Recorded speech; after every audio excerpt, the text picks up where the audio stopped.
Hello,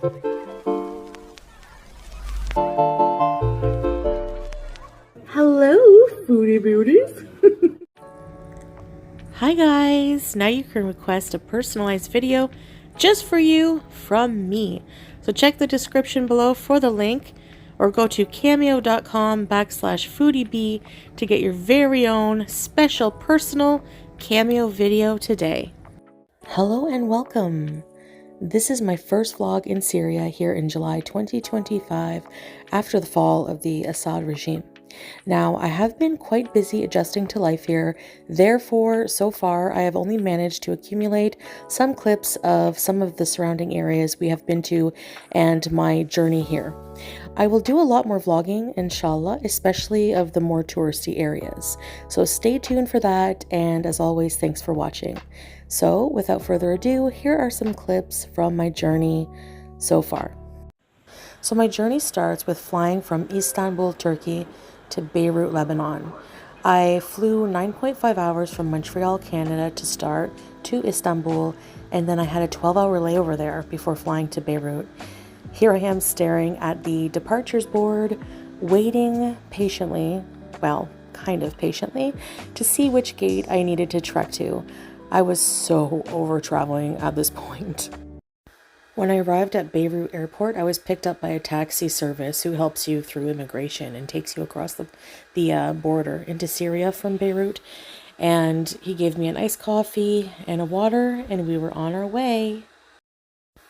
I decided to go the land border way into Syria from Lebanon instead of flying into Damascus, just because it was recommended that that's just a better way to go by other travelers. So here I am in the taxi. I've never been to Lebanon, so I was actually, or Syria, but I was actually taken aback by the mountain ranges and just the kind of hills, you know, the winding roads as we were driving along. It's about probably about 5:30 a.m. here. I arrived in Beirut at 3 a.m., but the border only opens at 6 a.m., so we had some waiting to do before we could cross over. Here we are, finally in Syria after what felt like a million-hour journey. I'm finally here, and just like in Lebanon, I was taken aback at how beautiful the landscape in Syria was. Everything was just so gorgeous. There were a lot of the new revolutionary flags with the 3 stars, and I just was enjoying taking in the scenery. So many mountains, and just like in Lebanon, Syria had a very similar landscape, I noticed. I was amazed by the olive trees in Syria. I love olives. Like, olive is literally in my middle name. So when there are a lot of trees like this together, you can actually smell olives as you drive past. Olives are one of Syria's most ancient agricultural products. Olives have to be cured or brined for several weeks though, so it's not like I can just pick them off trees and eat them. But nonetheless, here we are driving around and past many olive trees. And the olive trees are not just in farm areas. They are too, but they're also just in like urban areas, like right outside of our apartment pretty much as well. By the way, you might hear fan noise as I'm recording because it's pretty hot here right now. So, but driving in more populated towns like Damascus can be kind of hectic, I will admit, especially as a foreigner. I didn't drive, luckily, and nor would I want to attempt to, but as you can see, the narrow roads in between buildings are quite bustling at times. There are people walking in the middle of the road, and you must beep your horn and they will just move out of the way. There are many small businesses and shops along either side of the street. These small shops, which are like convenience stores here in Syria, are called dukkans. I know I'm probably not pronouncing that right, but I am, after all, just an English-speaking Canadian woman. We stopped at one of these stores to get cold water, but because Syria has regular and prolonged power outages throughout the day, this shop owner and many others didn't have cold water or even any electricity at all, so no problem, at least he had water, which was good enough for us. Here we saw some livestock on the side of the road, maybe for purchase or they belong to someone, I'm not sure. And here, kids and just people in general, but especially kids, love to drive in the back of these trucks here with like the cage on the truck bed, and they hang on to it. This was making me extremely nervous for the boy in yellow especially. I was saying, get on the truck, get on the truck. And here we have a bunch of flags with a big building. And I was told it's, I think it's a university. So could be wrong about that, but that's what it was thought to be there on the right. So I don't really have much else to say. You're going to see a lot of buildings that look kind of dilapidated in between functioning buildings. But I'll just enjoy these clips here of Syria. Between the dilapidated buildings, there is a beautiful landscape, just like these mountains here. And so yeah, that's it. Here we go. Why did the chicken and her chicklets cross the road?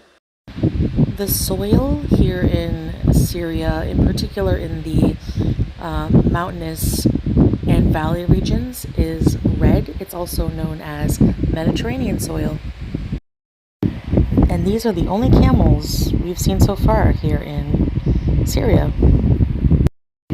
We passed by this KFC knockoff called KFG. I don't know what the G stands for, but apparently they have crispy chicken and other dishes. So stay tuned for that. Now, this next series of clips is very sad, quite sad. It's the remains of a war-torn country and from the Syrian civil war.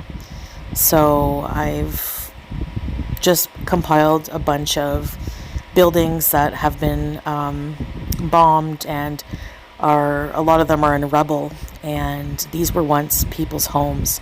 So it's really, really sad. The ones that are not so bombed are littered with bullet holes. It's just so surreal to be driving past and seeing this. And what was more surprising to learn is that there are people still living in these ruins in their homes. And I would say probably because they don't have much choice, sadly. And my heart goes out to the people of Syria, and inshallah it can soon start to rebuild from being such a war-torn country.